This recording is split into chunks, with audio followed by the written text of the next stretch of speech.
ഇത്രയും നാൾ പാർലമെന്റിലും തെരുവുകളിലും ജാതി സെൻസസ് വേണം എന്ന് പറഞ്ഞ് ആക്രോശിച്ച് നടന്ന കോൺഗ്രസ് നേതാവ് രാഹുൽ ഗാന്ധിക്ക് പെട്ടെന്ന് ഇത് എന്തു പറ്റി?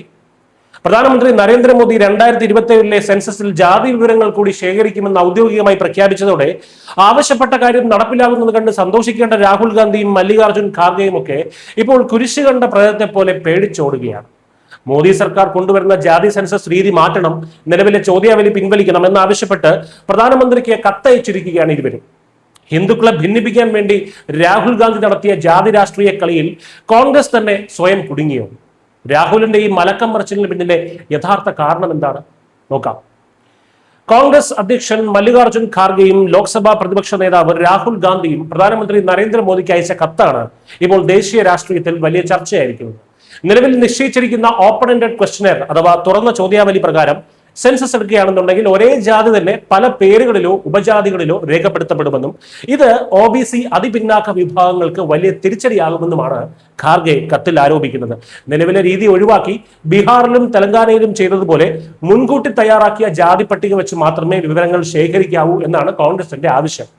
ഇതിനായി ഉടൻ തന്നെ സർവകക്ഷി യോഗം വിളിക്കണമെന്നും വിദഗ്ധരുമായി ചർച്ച നടത്തണമെന്നും ഒക്കെ കോൺഗ്രസ് ജനറൽ സെക്രട്ടറി ജയറാം രമേശും ആവശ്യപ്പെടുന്നുണ്ട്.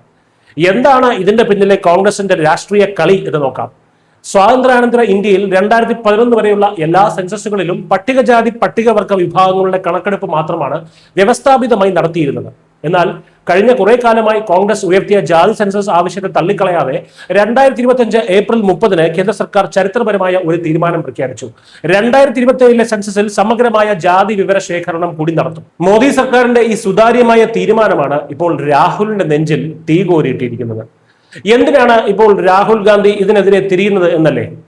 അവിടെയാണ് രാഹുലിന്റെ ഏറ്റവും വലിയ ഇരട്ടത്താപ്പ്. രാഹുലിന്റെയും കോൺഗ്രസിന്റെയും ഒക്കെ ലക്ഷ്യം ഒരിക്കലും പിന്നാക്കക്കാരുടെ ഉന്നമനമായിരുന്നില്ല, മറിച്ച് ഹിന്ദുക്കളെ മുന്നാക്കക്കാർ എന്നും പിന്നാക്കക്കാർ എന്നും വേർതിരിച്ച് പരസ്പരം ഭിന്നിപ്പിച്ചു നിർത്തുക മാത്രമായിരുന്നു. എന്നാൽ മോദി സർക്കാർ കൊണ്ടുവരുന്ന സുതാര്യമായ സർവേയിൽ ഓരോ ഉപജാതികളുടെയും കൃത്യമായ കണക്കുകൾ പുറത്തുവരും. ഇതോടെ കോൺഗ്രസിന്റെ വോട്ട് ബാങ്കായ ചില പ്രബല OBC വിഭാഗങ്ങൾ മാത്രമാണ് സംവരണത്തിന്റെയും ആനുകൂല്യങ്ങളുടെയും സിംഹഭാഗവും അനുഭവിക്കുന്നത് എന്ന ഞെട്ടിക്കുന്ന യാഥാർത്ഥ്യം തുറന്നു കാട്ടപ്പെടും. ഇത് ഏറ്റവും താഴെ തട്ടിലുള്ള അതിപിന്നാക്ക വിഭാഗങ്ങൾക്ക് കണ്ണു തുറപ്പിക്കും. ഇതുകൂടാതെ ഒരു MCQ പരീക്ഷ പോലെ തങ്ങൾ മുൻകൂട്ടി തയ്യാറാക്കി നൽകുന്ന ലിസ്റ്റിൽ മാത്രം ജനങ്ങൾ ടിക്ക് ചെയ്യണം എന്ന് കോൺഗ്രസ് വാശി പിടിക്കുന്നത് കണക്കുകളിൽ കൃത്രിമം കാണിച്ച് വോട്ട് ബാങ്ക് പെരുപ്പിച്ച് കാട്ടാൻ വേണ്ടിയാണ്. മോദിയുടെ സുതാര്യമായ സെൻസസിൽ ഈ ഉഡായിപ്പ് നടക്കില്ലെന്ന് കണ്ടതോടെയാണ് രാഹുൽ ഇപ്പോൾ മലക്കം മറിയുന്നത്. തങ്ങൾ തോണ്ടിയ കുഴിയിൽ കോൺഗ്രസ് തന്നെ വീഴുന്ന കാഴ്ചയാണ് ഇപ്പോൾ കാണുന്നത്. ജനങ്ങളുടെ യഥാർത്ഥ വിവരങ്ങൾ പുറത്തു വരുന്നതിന് ഭയക്കുന്നവർ എന്തിനാണ് ഇത്രനാൾ ജാതി സെൻസസിന്റെ പേരിൽ മുതലക്കണ്ണീര് ഒഴുക്കിയത് എന്നിപ്പോൾ എല്ലാവർക്കും മനസ്സിലായില്ലേ? രാഹുൽ ഗാന്ധിയുടെ ഈ കാപട്യം രാജ്യം തിരിച്ചറിഞ്ഞു കഴിഞ്ഞു. മിസ്റ്റർ സൃഷ്ടിയാണ്.